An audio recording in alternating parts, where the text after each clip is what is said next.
Sakit, jangan jambak mas. Aduh, ampun. Rudy menangkap sesosok kuntilanak yang coba menakut-nakutinya. Rudy menggebuki kuntilanak itu hingga babak belur, meringis-ringis dan memohon-mohon ampun. Lalu dibanting oleh Rudy hingga kuntilanak itu meringis-ringis dan kabur.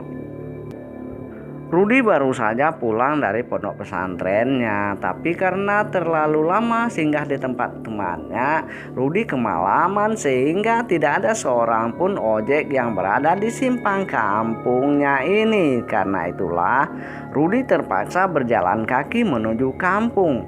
Di tengah perjalanan Rudy dipermainkan oleh sesosok kuntilanak, membuat dada Rudy bergemuruh dan langsung saja menangkap kuntilanak, lalu menghajarnya, menggebuki dan menjambak, lalu dibanting.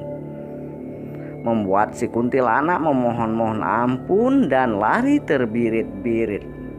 Rudy bangga sekali dengan prestasinya ini. Maklum, dia baru saja berhasil menyelesaikan pendidikannya di salah satu pondok pesantren ternama di daerah ini. Jadi, janganlah coba-coba berbuat yang tidak wajar kepadanya. Percuma saja Rudy menuntut ilmu selama ini kalau masih bisa dipermainkan oleh sesosok kuntilanak. Bagi Rudy, kuntilanak hanyalah jin rendahan saja.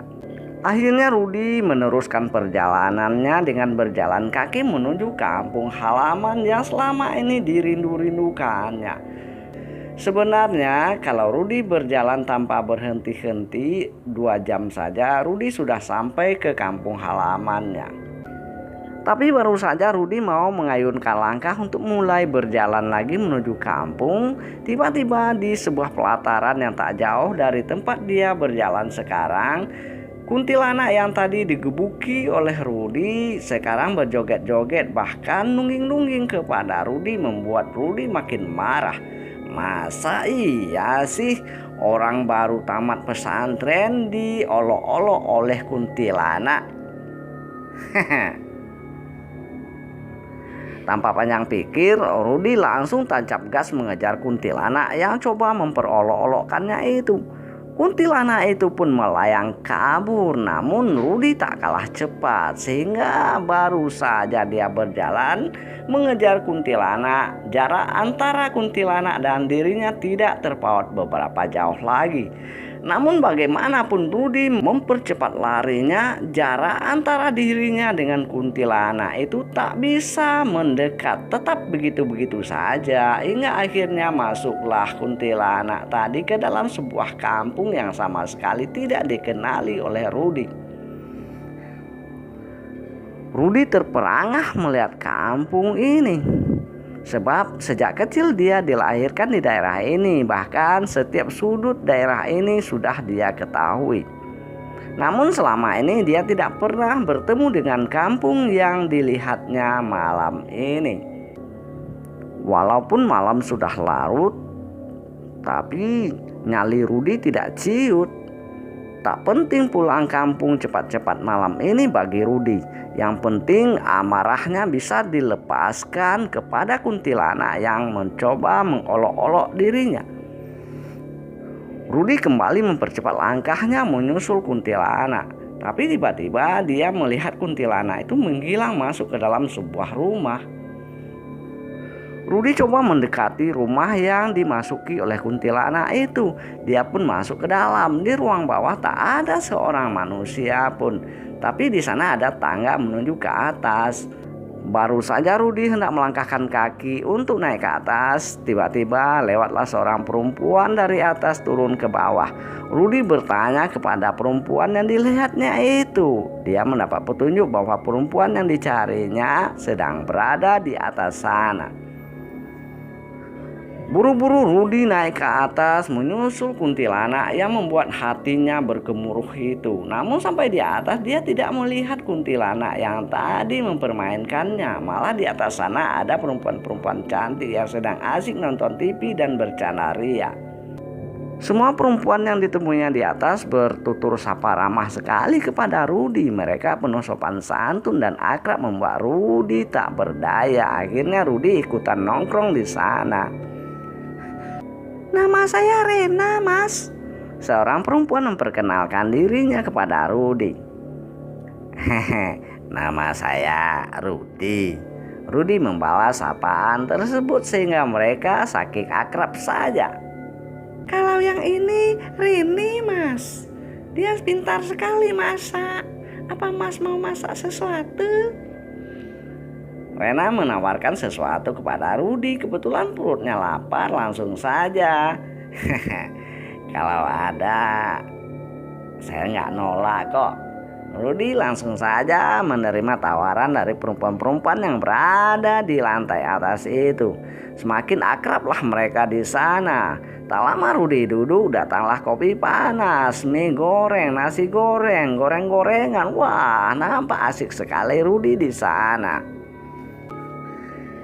Sehingga akhirnya Rudi melupakan misi kedatangannya ke rumah ini. Yang pada awalnya Rudi datang ke sini hanyalah untuk mengejar kuntilanak yang tadi memperolok-olokkannya. Tetapi setelah berjumpa dengan perempuan-perempuan cantik di loteng atas ini, Rudi melupakan kuntilanak yang tadi berjoget-joget menungging-nunggingkan pantat kepadanya. Mas Rudi ganteng banget deh. Jangan gitu dong. Rena juga cantik kok. Rudi tak kalah agresifnya dalam merayu. Rupanya anak-anak pesantren tak kalah juga dalam soal rayu-merayu. Mas mau kemana ya? Rena bertanya lagi. Oh, saya mau pulang. Kampung saya di sana. Rudi menunjuk ke arah kampungnya.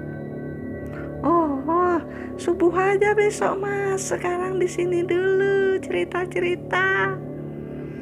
Rudi hanya mengangguk-angguk saja dengan tawaran Rena. Akhirnya Rudi lupa waktu, lupa juga dengan tujuannya datang ke sini. Sayup-sayup dari kejauhan terdengarlah suara azan yang berasal dari masjid di kampung Rudi sana. Perlahan-lahan orang-orang yang berada di sana bergetar-getar dan akhirnya hilang satu persatu. Rudi terkaget-kaget, apalagi ketika dia mendengar suara azan itu. Astagfirullah, astagfirullah. Seketika Rudi beristighfar. Kontan saja semua bangunan yang berada di sekeliling Rudi menghilang, membuat Rudi terkaget-kaget.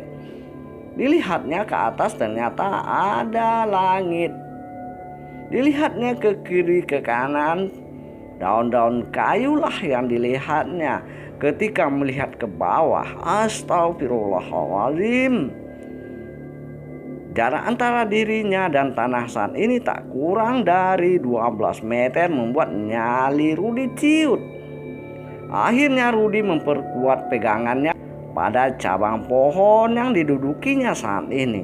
Dilihatnya di sekeliling tempat dia berada sekarang ini adalah hutan yang sangat lebat, sangat rimbun, membuat Rudi makin ketakutan. Sayup-sayup dari kejauhan dia mendengar ringkikan suara yang tak asing lagi baginya, kuntilanak. Makin lama suara itu makin mendekat membuat Rudi makin menggidik.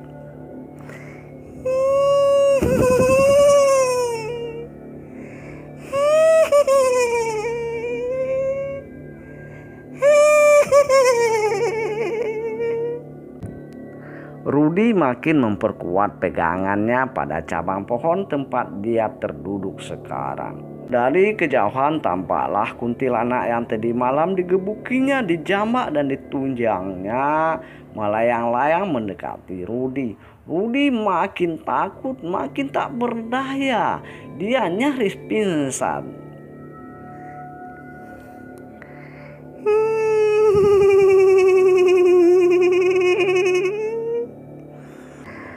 Ngapain, Mas? Ngapain, Mas?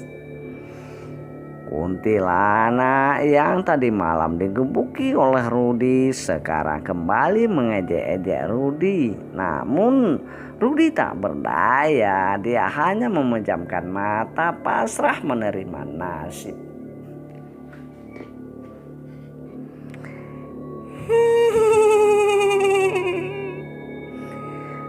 Mas, kok merem aja, Mas? Oke sahabat, demikianlah cerita ini kami sajikan. Mudah-mudahan ada hikmah dan manfaat yang bisa dipetik.